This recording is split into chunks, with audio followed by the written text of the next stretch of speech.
So, you're probably wondering, what has Ethan been doing during this whole quarantine thing we're supposed to be doing?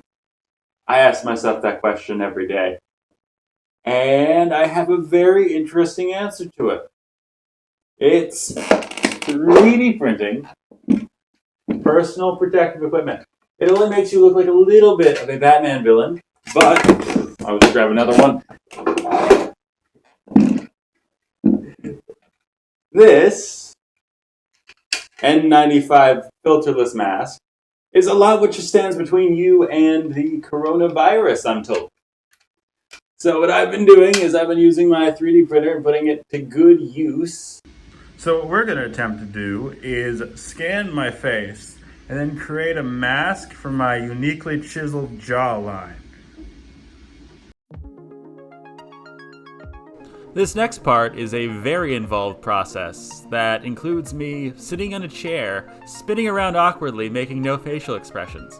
If I smile or giggle or anything, my mask is going to make me pay for it. So, yep, just spinning around in front of this decades-old Xbox Kinect, trying to get a scan of my head. Oh, looks like it's almost there.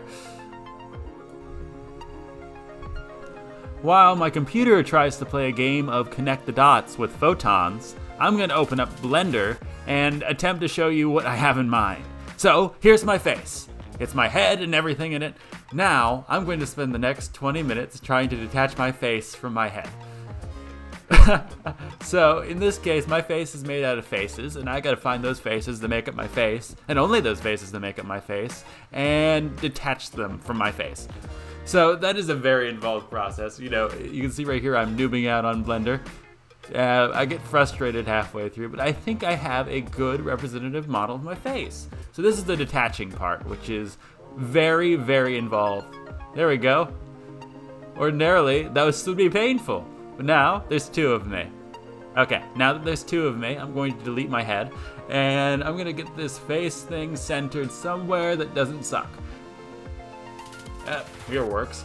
Okay, now that I have my face, what I'm going to do is I'm going to muzzle myself with a block of, with I guess just a block in this case, a box. So what we're going to do is something called a Boolean transition, meaning that I'm going to make an impression on you guys and this block with my face, which is pretty much my job description at this point.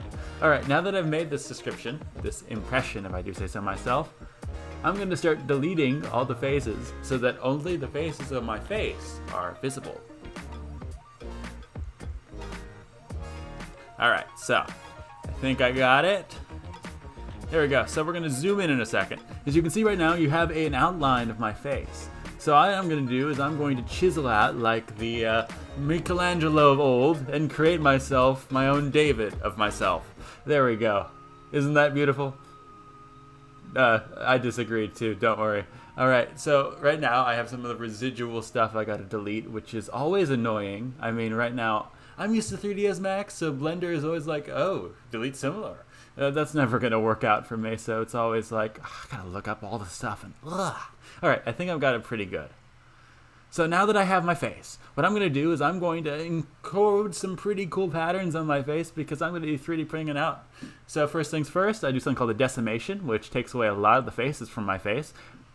And I'm just going to select a random pattern. Ooh, this one's pretty. And I'm going to extrude so that we don't have a mask that's too brittle in the 3D printer. Now, there we go. Split into tiny little parts. That's what we wanted. You know, that's what I like about Blender's smoothing mechanics. That never really works out well. So right now we have a bit of a smoothing going on. Obviously, when I'm wearing this on my face, I don't want it to be too itchy, so I have to essentially take away some of that rigidity that you have when you have a 3D scan. Also, another thing that's kind of annoying is those little bits that don't quite go away. So I'm going to noob out trying to delete little residual bits here and there. And I think I got it. So right now, I'm just going to make my mask a little bit stronger. There we go. And there's the smoothing again. And without it looking too spiky, I'm just going to add that cool effect. That mask effect that I kind of enjoy. And there you go.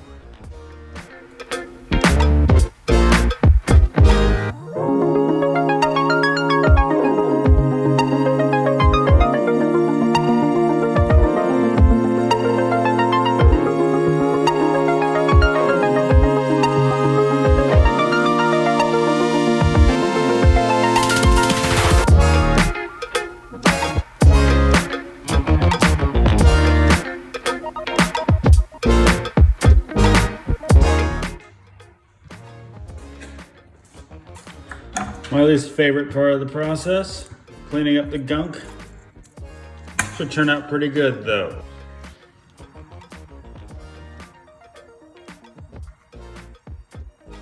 It only turned out a little scary. So I would actually recommend not making your own mask because it kind of makes you look like a serial killer, and if you have a mask that's only designed for your face, that's also kind of selfish.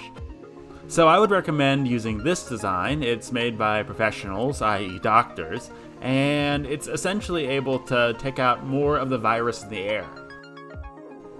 So if you want a stylish way to tell your friends and everyone around you that I am Bane, let the games begin! Or you just want to flex on them about having a 3D printer, I would consider printing out your own masks. Please like, share, and subscribe for more of my beloved content.